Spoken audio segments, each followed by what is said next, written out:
আসসালামু আলাইকুম রহমতুল্লাহ বরকাত।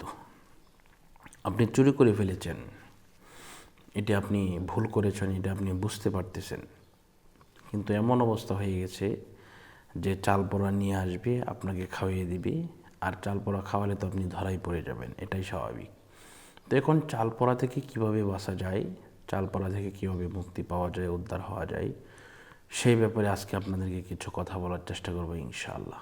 তো বিষয়টা হচ্ছে, প্রথমে আপনাকে তওবা করতে হবে।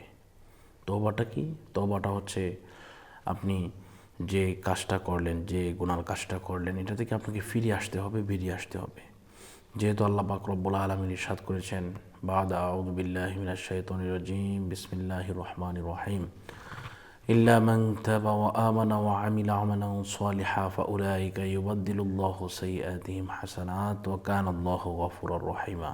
আপনি যদি তওবা করেন, তওবা করে যদি আপনি ফিরে আসেন, ইনশাআল্লাহ আপনি অবশ্যই আপনি রক্ষা পাবেন এবং আপনার কোনো কিছুই হবে না ইনশাআল্লাহ। তদবির করার জন্য আমার সাথে যোগাযোগ করবেন। আমি 100% গ্যারান্টি দিয়ে আপনাদেরকে বলে দিব যে ইনশাআল্লাহ আপনি যদি কিছু করেন, এই সমস্ত করে থাকেন, তওবা করার পরে আমার দ্বারা তদবির করালে ইনশাআল্লাহ 100% কোনো কিছু হবে না।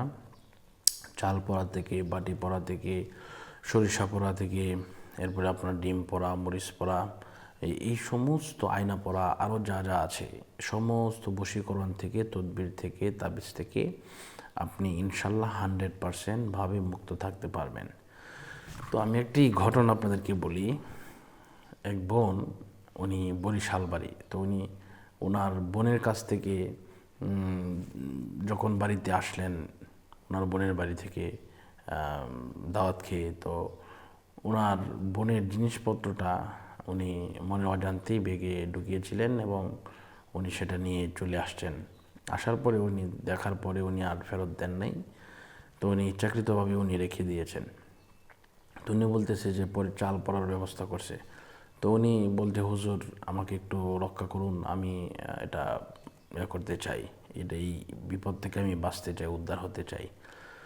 তো আমি বললাম যে বাঁচানোর মালিক তো আমি না, তো আল্লাহ, আফাল্লাহু খায়রুন হাফিজ ওয়া হুয়া আরহামুর রাহিমিন। তো বললাম যে আপনি তওবা করুন, এটা আপনি ফেরত দিবেন। আপনার মনের যে ওয়াসওয়াসা আছে, যে শয়তানি খেয়াল, শয়তানি হাল, এই সমস্ত কিছু থেকে আপনি বের হয়ে আসুন, তাহলেই দেখবেন ইনশাল্লাহ আপনার কোনো কিছু হবে না, আপনি সব কিছু থেকে মুক্ত থাকতে পারবেন। তো উনি আমার দ্বারা তদবির করালেন, 100% ভাবে ওনার কোনো কিছু হয় না, উনি সুস্থ এবং সুন্দরভাবে উনি জীবনযাপন করছেন। তো সকলের সেই কামনাই করছি। আজকের মতো এই পর্যন্তই বিদায় নিচ্ছি। আসসালামু আলাইকুম রহমতুল্লাহি ওয়া বারাকাতুহু।